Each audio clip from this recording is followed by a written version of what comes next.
The Swedish SAV in War Thunder. Is it good? Is it OP? Should you get it? We need to discuss it on the bike over there. Let's go. Let's go. Hey there, I'm Dr. No Way, your motovlogging gamer. Welcome to another motovlog on a game called War Thunder, where we're going to be talking about the SAV. Let's get to it. We're in Azusa Canyon having a critical discussion of the SAV 2012-48, one of the most loved and hated vehicles of War Thunder. Why is it loved, you might ask? Well, it's sneaky with a 120mm autocannon. Why is it hated? Well, it's sneaky with a 120mm autocannon. The SAV is a rank 2 premium Swedish tank destroyer with a 120mm autocannon that fires APCBC with decent explosive filler, and this thing sits at 3.7 BR. So the SAV is a very unique vehicle, and a lot of people think that it's OP based off of its characteristics. I'm going to argue that the SAV is not OP. It's a decent vehicle, but it has exploitable weaknesses. But you should still get it, so stick around.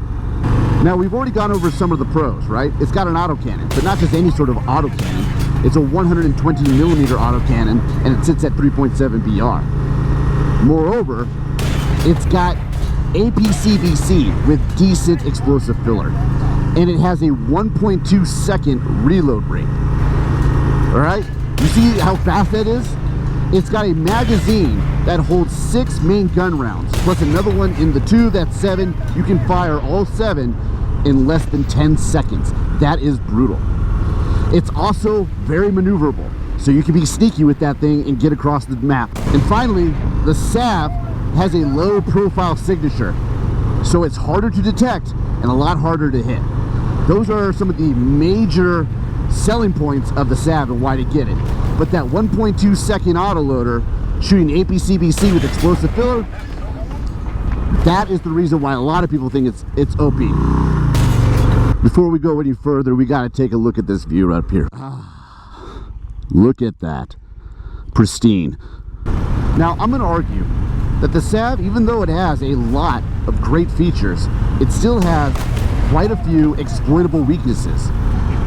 And it follows from that it's not an OP vehicle. Nevertheless, I think it's a good vehicle and you should get it. So let's go down the list. The first exploitable weakness is that the SAV has very low muzzle velocity, and low muzzle velocity will negatively affect both accuracy and your aiming at all different ranges.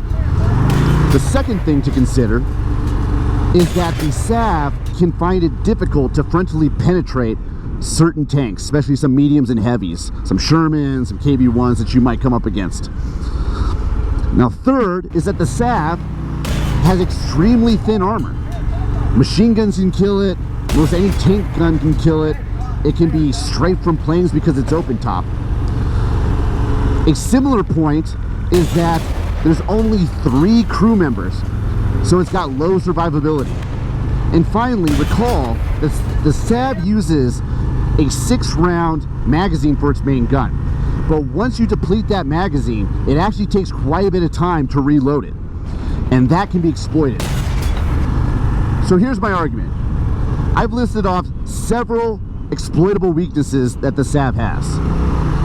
If the SAV has those exploitable weaknesses, then it's not an OP vehicle. It therefore follows that the SAV is not an OP vehicle. That's just modus ponens for all you logic lovers out there. Nevertheless, the SAV is a great vehicle. That autoloader with the 1.2 second reload and the APCBC round is brutal. So I still think that you should pick it up. But how do you defend against a SAV? That's a tricky question. Recall that it has exploitable weaknesses. If you ever get yourself into a match and you're at rank 2, rank 3, check to see if Sweden is playing against you. And if Sweden is playing against you, there's a high probability that there might be a SAV on the battlefield. If that's the case, develop your situational awareness. Keep your head on a swivel. Check for ambushing paths because the SAV is stellar for ambushes. Remember that it has trouble frontally penning some bigger tanks, so if you got a big tank, go ahead and point your front towards it and try to engage it at distance if you can. If you like this content, make sure you subscribe and like and comment. Go ahead, let me know what you feel about the SAV. I'll see you in the next one.